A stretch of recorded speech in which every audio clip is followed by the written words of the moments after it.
কৃষিকাজ এখানে আল্লাহর রহমত প্রচুর প্রচুর বরকত। টাকা নেই বলবেন না, দেখবেন কিছু কিছু চাষিরা আছে যারা সমস্ত রকম বড়াই করার জন্য বলছি না। এই যে আপনার সামনে ভিডিও করছি না, এর আগে আমি 15 ড্রাম স্প্রে করার পর আপনার সামনে এই ভিডিওটা করছি। আসসালামু আলাইকুম। সর্বপ্রথম শুকরিয়া আদায় করছি সেই মহান আল্লাহ তাআলার ওপর, যিনি এখনও পর্যন্ত আমাকে এবং আপনাদেরকে বাঁচিয়ে রেখেছেন এবং সুস্থ অবস্থায় বাঁচিয়ে রেখেছেন। তো কৃষিকাজ সম্পর্কে দু চারটে কথা বলার জন্য আজকের এই ভিডিওটা বানাচ্ছি। তো সর্বপ্রথম, কৃষিকাজ আমরা কেন করব? এত তো প্রফেশন রয়েছে, কৃষিকাজই বা কেন করব? দুটো কারণ বলবো আপনাকে, একটা শরীয়ত সম্পর্কে এবং একটা সামাজিক সম্পর্কে। তো প্রথম যেটা হচ্ছে, আল্লাহ তাআলা যুগে যুগে যতজনকে নবী পাঠিয়েছেন, যতজন নবীকে পাঠিয়েছেন, কম বেশি সমস্ত নবীদেরকে দিয়েই এই কৃষিকাজ করিয়েছেন।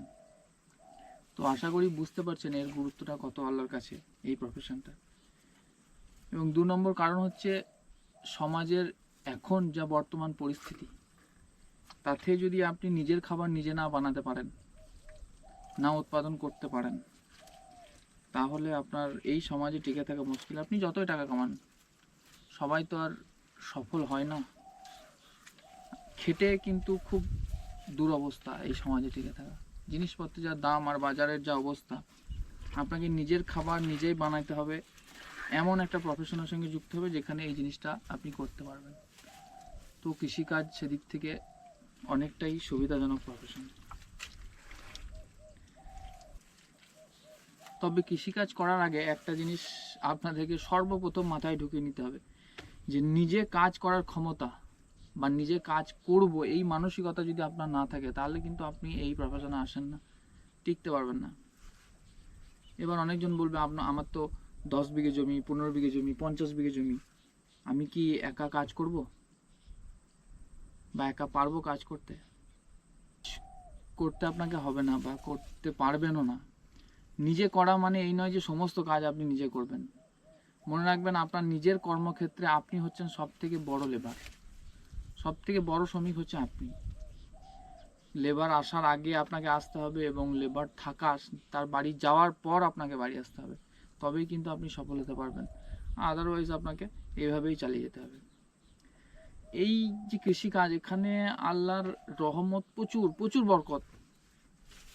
টাকা নেই বলবেন না, দেখবেন কিছু কিছু চাষিরা আছে যারা সমস্ত রকম কৃষিকাজ করে থাকে, বা বড় বড় চাষি যারা আমরা বলে থাকি গ্রামে, তারা দেখবেন এড়িয়ে চলে নর্মাল মানুষের কাছ থেকে, কারণ সাধারণ মানুষকে বলতে চায় না কৃষিকাজের প্রসেসটা, তাদের প্রসেসটা, ব্যাপারটা। এটা আমি অনেক জায়গায় লক্ষ্য করেছি। অথচ তারা কৃষিকাজ নিয়েই পড়ে আছে। তারা কি বোকা যে কিছু হচ্ছে না অথচ কৃষিকাজ নিয়েই পড়ে রয়েছে? তাদের সংসার বড়াই করার জন্য বলছি না।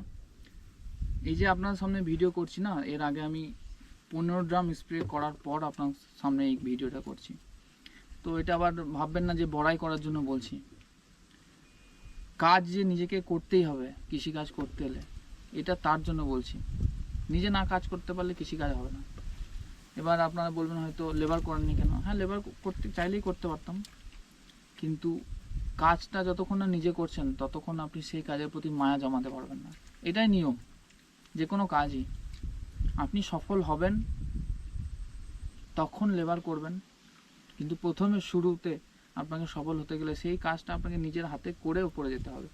এটাই নিয়ম, আর এই নিয়মের বাইরে আপনি গিয়ে সফল হতে পারবেন না। দেখুন, ঠিক মতো যদি করতে পারেন না, কৃষিকাজে আল্লাহর রহমতে প্রচুর টাকা।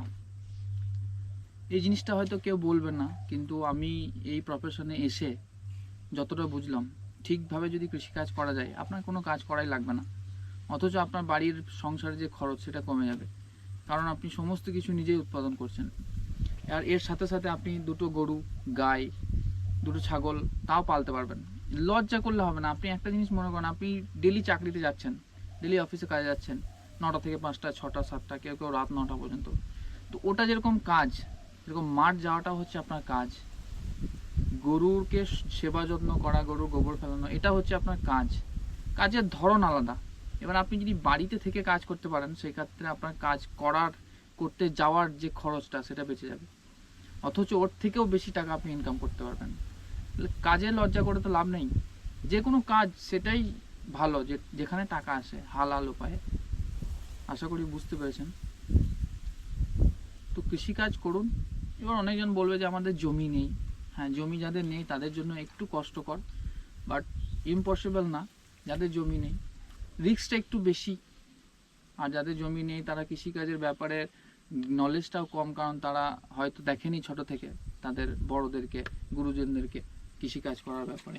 কিন্তু হবে না এমনটা নয়, লিজে জমি নিতে হবে। আর নর্মাল ধান চাষ করে তারা প্রফিটে আসতে পারবে না। মিনিমাম ধান চাষ যদি করে, শুধুমাত্র ধান চাষ করে যদি টিকতে চান, আপনাকে কম করে 10 বিঘার ওপর জমি থাকতে হবে, তবেই কিন্তু আপনার সংসারটা চালাতে পারবেন ভালো করে। আর দুবার চাষ হলে ভালো হয়, একবার চাষে অতটা প্রফিট করতে পারবেন না।